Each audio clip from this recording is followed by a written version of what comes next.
आप सुन रहे हैं अमर उजाला आवाज। मुंशी प्रेमचंद का उपन्यास प्रतिज्ञा, अध्याय 5। पूर्णा को अपने घर से निकलते समय बड़ा दुख होने लगा। जीवन के 3 साल इसी घर में काटे थे। यही सौभाग्य के सुख देखे, यही वैधव्य के दुख भी देखे। अब उसे छोड़ते हुए हृदय फट रहा था। जिस समय चारों कहार उसका असबाब उठाने के लिए घर आए, वो सहसा रो पड़ी। उसके मन में कुछ वैसे ही भाव जागृत हो गए जैसे शव को उठाते समय शोकातुर प्राणियों के मन में आ जाते हैं। ये जानते हुए भी कि लाश घर में नहीं रह सकती, जितनी जल्द उसका दाह संस्कार क्रिया हो जाए उतना ही अच्छा है। वो एक क्षण के लिए मोह के आवेश में आकर पांव से चिमट जाते हैं और शोक से विवहल होकर करुण स्वर में रुंधन करने लगते हैं। वो आत्म प्रवचना जिसमें अब तक उन्होंने अपने को डाल रखा था कि कदाचित अब भी जीवन के कुछ चिन्ह प्रकट हो जाएं, एक पर्दे के समान आंखों के सामने से हट जाती है। एक पर्दे के समान आंखों के सामने से हट जाती है और मोह का अंतिम बंधन टूट जाता है। उसी भांति पूर्णा भी घर के एक कोने में दीवार से मुंह छिपा कर रोने लगी। अपने प्राणेश की स्मृति का ये आधार भी शोक के अपार सागर में विलीन हो रहा था। उस घर का एक एक कोना उसके लिए मधुर स्मृतियों से रंजित था। सौभाग्य सूर्य के अस्त हो जाने पर भी यहाँ उनकी कुछ झलक दिखाई देती थी। सौभाग्य संगीत का अंत हो जाने पर भी यहाँ उनकी प्रतिध्वनि आती रहती थी। घर में विचरते हुए उसे अपने सौभाग्य का विषादमय गर्व होता रहता था। आज सौभाग्य सूर्य का वो अंतिम प्रकाश मिटा जा रहा था। सौभाग्य संगीत की प्रतिध्वनि एक अनंत शून्य में डूबी जाती थी। वो विषादमय गर्व हृदय को चीर कर निकल जाता था। पड़ोस की स्त्रियों को जब मालूम हुआ कि पूर्णा यहाँ से जा रही है तो वो उसे विदा करने आई। पूर्णा को शील और विनय ने भी सभी को मुक्त कर दिया था। पूर्णा के पास धन न था, पर मीठी बातें थी, प्रसन्न मुख था, सहानुभूति थी, सेवा भाव था, जो धन की अपेक्षा कहीं मूल्यवान रत्न है और जिसकी प्राणियों को धन से कहीं अधिक आवश्यकता होती है। पूर्णा उन सभी से गले मिलकर विदा हुई, मानो लड़की ससुराल जाती हो। संध्या समय वो अपनी मेहरी बिल्लों के साथ रोती हुई इस भांति चली मानो कोई निर्वासित हो।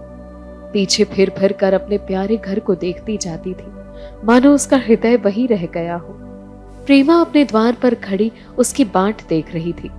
पूर्णा को देखते ही दौड़कर उसे गले से लिपट गई। इस घर में पूर्णा प्रायः नित्य ही आया करती थी, पर यहाँ आते ही उसका चित्त प्रसन्न हो जाता था।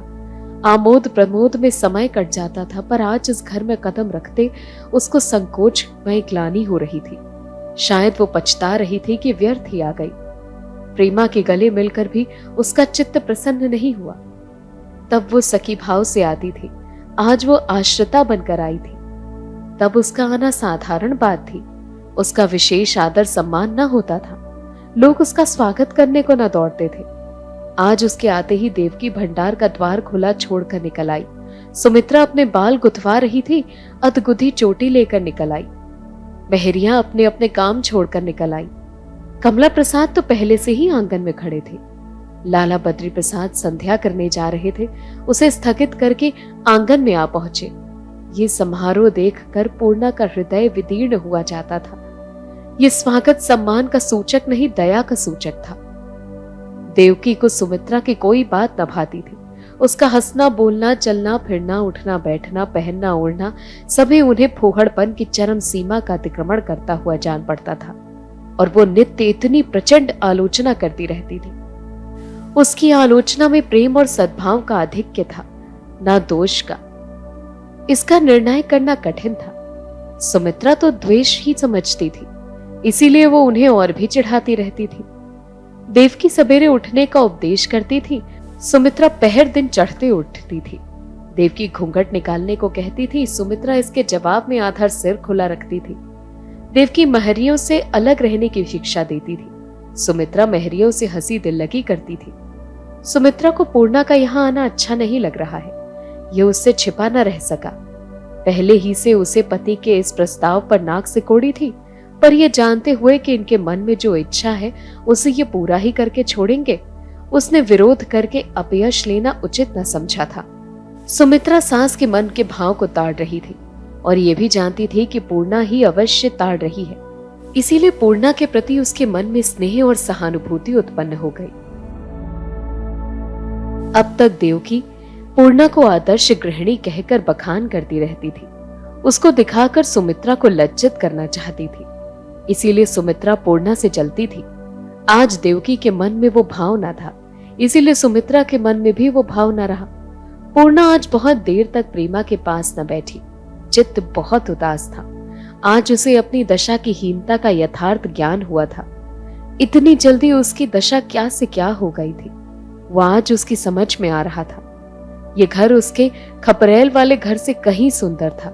उसके कमरे में फर्श थी, सुंदर चारपाई थी, अलमारियां थी, बिजली की रोशनी थी, पंखा भी था।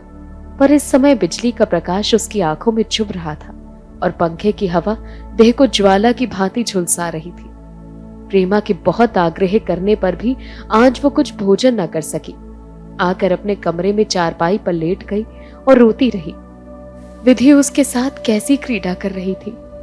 उसके जीवन सर्वस्व का अपहरण करके वो उसको खिलौनों से संतुष्ट करना चाहती थी।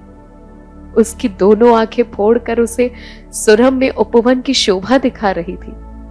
उसके दोनों हाथ काटकर उसे जल क्रीड़ा करने के लिए सागर में धकेल रही थी। 11 बजे थे। पूर्णा प्रकाश में आंखें हटाकर खिड़की के बाहर अंधकार की ओर देख रही थी।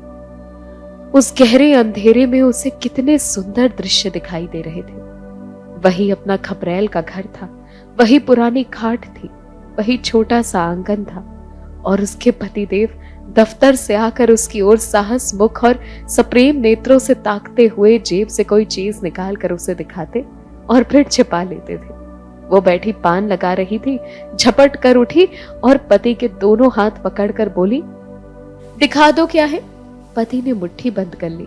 उसकी उत्सुकता और बढ़ी और उसने खूब जोर लगाकर मुट्ठी खोली, पर उसमें कुछ न था, वो केवल कौतुक था।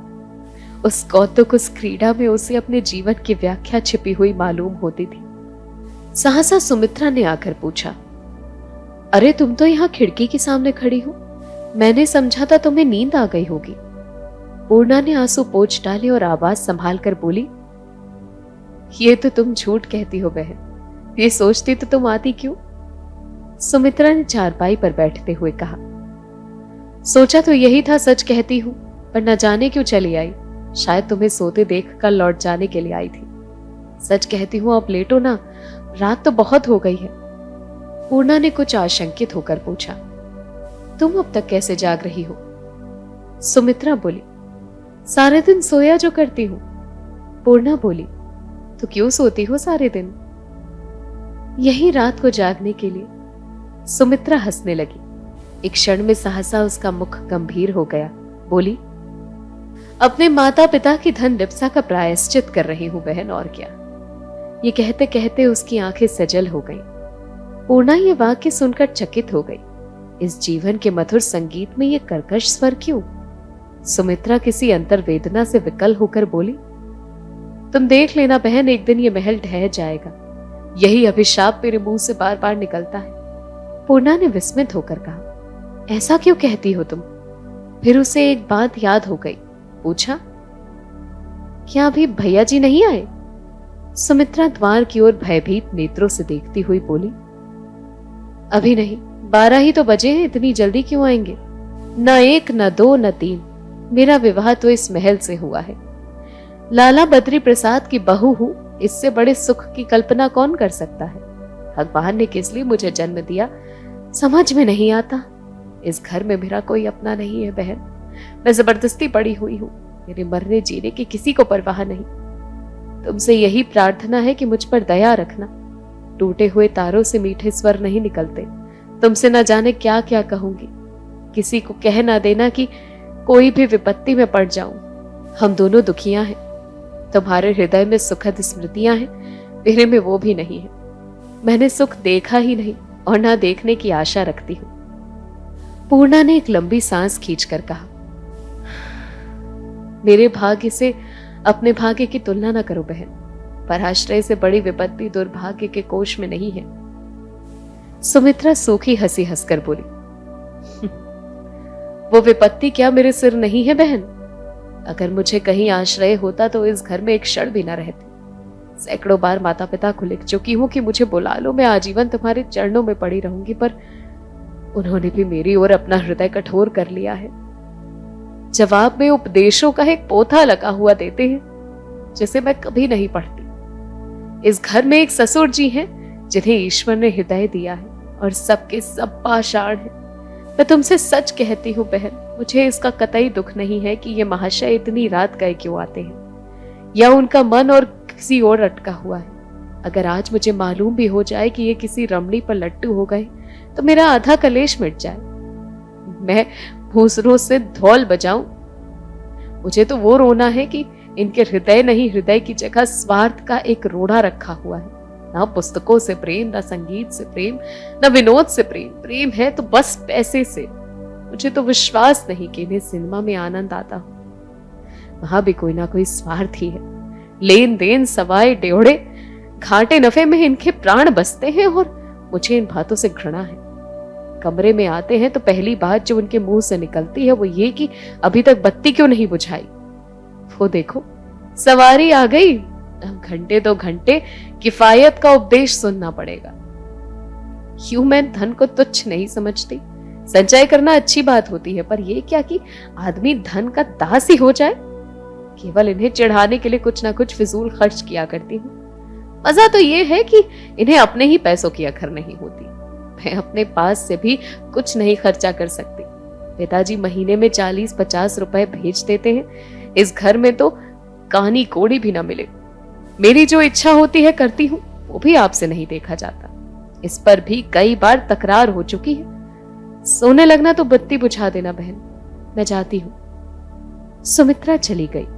पूर्णा ने बत्ती बुझा दी और लेटी, पर नींद कहाँ। आज ही उससे इस घर में कदम रखा और आज ही उसे अपनी जल्दबाजी पर खेद होने लगा। ये निश्चय था कि वो बहुत दिन यहां ना रह सकेगी।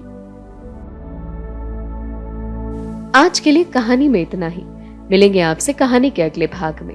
तब तक के लिए सुनते रहिए अमर उजाला आवाज।